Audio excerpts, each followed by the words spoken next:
One of the many things I did in my youth to waste my years was I worked in a bookstore. Maybe it wasn't that much of a waste because I learned a lot. I even had a shirt that said, "You can call me Books." I thought it was cool at the time. So there was a management change.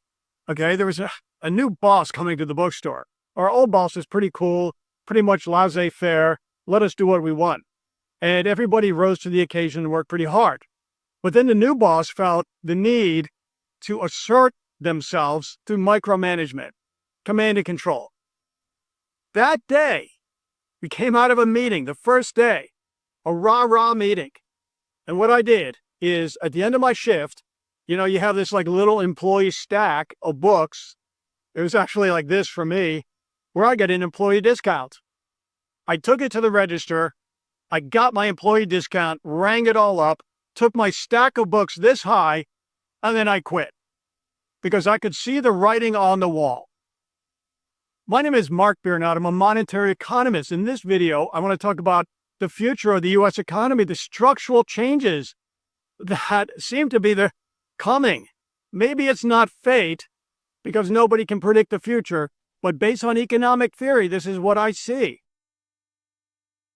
I'll tell you a little bit about myself. I don't believe in predicting, and I've never been one to listen to gurus, especially on YouTube, predicting the next crash, and I'm certainly not doing it. But a few months ago, I took all my money out of the stock market. I took all my money out of the bond market. I put a sizable amount of money into the Polish zloty out of the US dollar. The stock market went down, the bond market went down, and the dollar went down. And I'm talking 401k, education funds, everything. Zero, scratch, invest in the US. Just based on I'm an academic economist, my understanding of money and markets. Maybe it was just luck, but that's what I did. And then I took it a step further. I invested in historic real estate, a flat in Krakow. Okay. And, there's this adage, historic real estate is like owning an art piece that just you can't recreate an epic of time, a piece of time. Everybody's saying it's the biggest bubble, and I may be wrong, but I feel pretty secure in having a real asset in a historic area as opposed to playing the volatility card. So I put my money where my mouth is. I'm not recommending you do something like that, and there's an argument that prices are already factored in because markets are forward-looking. So it won't necessarily play out the same way I've had it. And again, the market could take off from here, but, I can sleep at night. And that's why I haven't been on YouTube. So forgive me, guys. I took a little bit of a break because I had to move from point A to point B, and it was heroic. But in any event, have you ever done a move? So I want to talk about the U.S. economy and being structural. It all relates to the things that I said.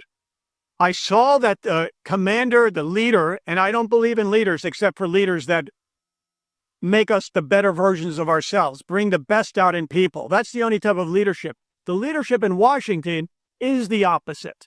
It's creating a lot of emotion, volatility, and we know from statistical studies, anything from prices to markets to inflation, volatility is a drag. It's an anchor on economic growth. It's one of the key components that drags the economy. But this is not what I'm talking about. I'm going to analyze the U.S. economy going forward, what I see in my imperfect crystal ball. There's three types of unemployment. There's cyclical unemployment, there's structural unemployment, and there's frictional unemployment. Frictional unemployment is, let's say you're a construction worker and your wife's a neurosurgeon and she wants to take a job out in, let's say, Northern California as a neurosurgeon. And, you guys are living in Tallahassee, Florida or something. You're just, driving a jackhammer, hitting the gym. And you say, okay, I'm going to do that. So your wife's got a job out in Northern California. And for about 3 months, you're looking for a construction job also in Northern California. That's frictional unemployment. It's something easily resolved. And it basically doesn't go away in the economy because people are always in motion. Nothing to worry about. The second type of unemployment is what most people think of, a business cycle. That was the classic 2008 Austrian business cycle played out. It was an expansion of credit, and an argument can be said the same for the Great Depression, an expansion of credit through a bank rate lower than the natural rate of interest and creating a structural damage on the capital structure with cyclical unemployment. Anytime we have a recession, wages are sticky, they're rigid, they can't adjust, including the price of labor, which is a wage. And it can't adjust. It can't adjust fast enough. Slowly wages go down. People change jobs, life changes, and the market brings back equilibrium. Yet this is not what is facing the U.S. currently. We are facing the big kahuna, the hugest thing, the tsunami of economics, unemployment, structural unemployment. That's when there's a mismatch of skills. That's like saying, okay, everybody, all the people in Capitol Hill, all the Republicans, let's say, or Democrats, doesn't matter. Let's say all the people in Capitol Hill supporting the president, you guys all should be now professional chess players. Okay? How do you think that would work out? I'm not just talking about the cognitive level. I'm talking about the training that required, the mental cognitive focus, the skills, the diligence required to become a professional chess player. Do you think they have it? That is what we see across the U.S. economy occurring, a mismatch of skills. Let me go further in depth. The U.S. dominated primarily because the world was destroyed by World War II. I mean, this country, beautiful country, Poland, was destroyed. Then they had communism. What a disaster that was. As soon as markets opened up, the desert bloomed. It's a beautiful land of milk and honey. I'd rather live here in probably most of the time than in the States for various reasons. It's just a better life. That's another conversation. But I love America. So America enjoyed this zero competition environment. Then we started to have countries and economies rising from the ashes, like the Sphinx, and coming alive. And all people are equal. We all want to drive cars. We all want to have apartments. We all want to shop at IKEA and have nice things. And of course, people, since we all add up to 100%, there's intelligence everywhere. Look at these minds, these neurons are coming online into the human consciousness. And Americans have to compete with that. We can't be soft and easy. So what happened is, immediately we felt, there's a political populist movement that felt threatened by this competition. And instead of rising to the occasion and retooling our skills, we pretty much took an antagonistic turn in recent years. And I'm going to explain that further. Stick with me, because it tells you what's going to happen in the future. What we really should be doing is focusing on the value of human beings and their minds and the labor. And then free the minds. On the Freedom Index, these Scandinavian countries are usually like, I don't care if you go, there's a Cato Institute, there's the Freedom Index by a few of these, 100 to 100. You can say they're socialistic or model, Americans sometimes classical, throw pebbles at Scandinavians, but they have a high investment in their own people. And the idea is, if you invest in people, that's the only infrastructure you only have to invest in. Everybody can be entrepreneurs. Everybody can create a business. Everybody can upgrade their skill set. That's why they live a much better life in average and generally. And I've been there ad nauseum. I've lived in America, Europe. I can say their life is much better than the average Americans. It's much more peaceful. It's debatable, but given that the Swedish models, the Scandinavian models, based on the Freedom Index, they enjoy more freedom and more economic liberties. So if you want to understand how to make a country great, just look at a country, like a book, like say by Milton Friedman, if you don't know where to turn. He's not perfect, but he's a good populist free to choose. He had a book, Monetary History of the United States, Economic History of the United States with Anna Swartz. Very good books. He was all about free trade, no tariffs, free trade zones. If you do the opposite of Milton Friedman, you drive your country down the freedom index and the people into poverty and inequality. And Milton Friedman was certainly, if you read him in depth, he was for equality. In fact, he had something called the Freedom Index. Or no, he had the negative income tax. Okay? That means if you're not earning much, you can eliminate the bureaucracy and the inefficiencies of government. That's okay. But then you've got to compensate by having a negative income tax. It's just like, someone just eliminated or is trying to eliminate the Department of Education. And there's an argument there because I think the average student in high school costs $18,000 to $19,000. In New York, it's like over 30 something, 34, 31,000 or something per year. Milton Friedman would say, give every student, we want to improve the system. Like Adam Smith, he said it was basically education. Or Friedman, we want to improve the system. Give every high school student, why not put $35,000 in every high school student's pocket? That is how you make a country great. Expand freedoms, help the inequality through direct payments to the poor. You don't have to, you can dismantle the bureaucracy as long as you have a market solution. Now let's take another step forward. Like even this education, I pretty much unschool my kids. Well, what are they learning? Not only mathematics and doing the traditional route online, etc., but they also learn English, Polish, let's say French, and Ukrainian language. Is very useful here. What's wrong with that? As much as somebody in Moscow says it's not a real language, they can't understand it if I were over there and speak Ukrainian. So in addition, they learn chess. They travel through Europe.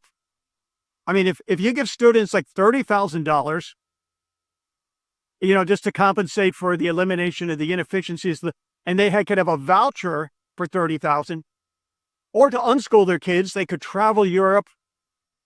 They could learn languages. They could go to chess camps.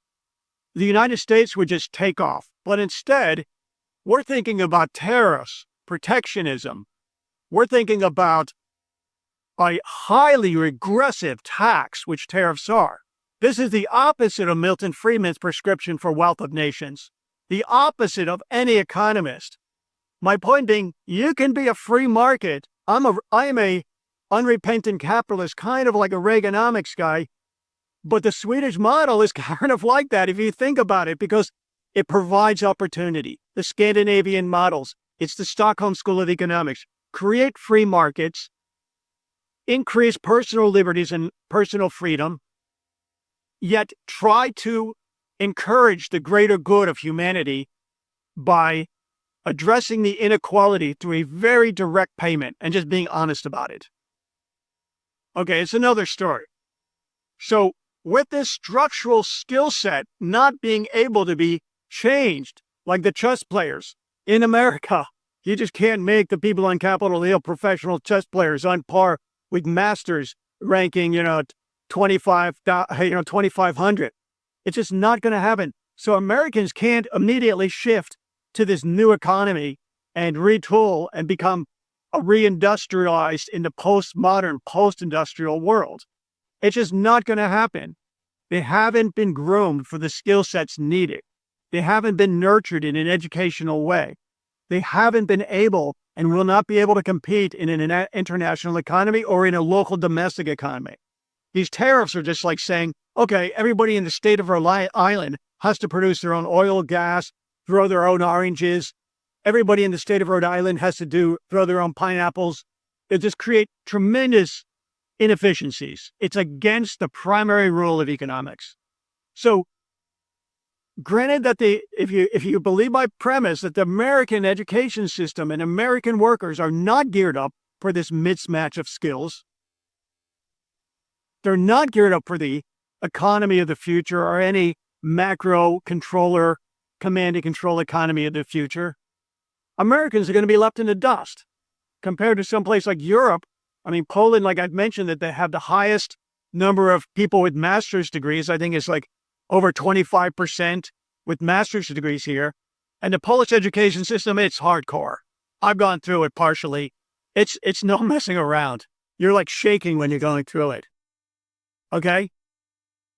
These are really geeky people America's going to compete with, creating, and there's a huge industrial base here.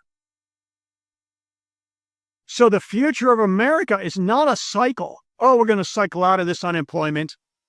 It's a massive, catastrophic pulling the rug under the from the U.S. economy, from an educational standpoint, from a worker standpoint, from a freedom index standpoint, from a tariff index standpoint, from a regressive tax standpoint.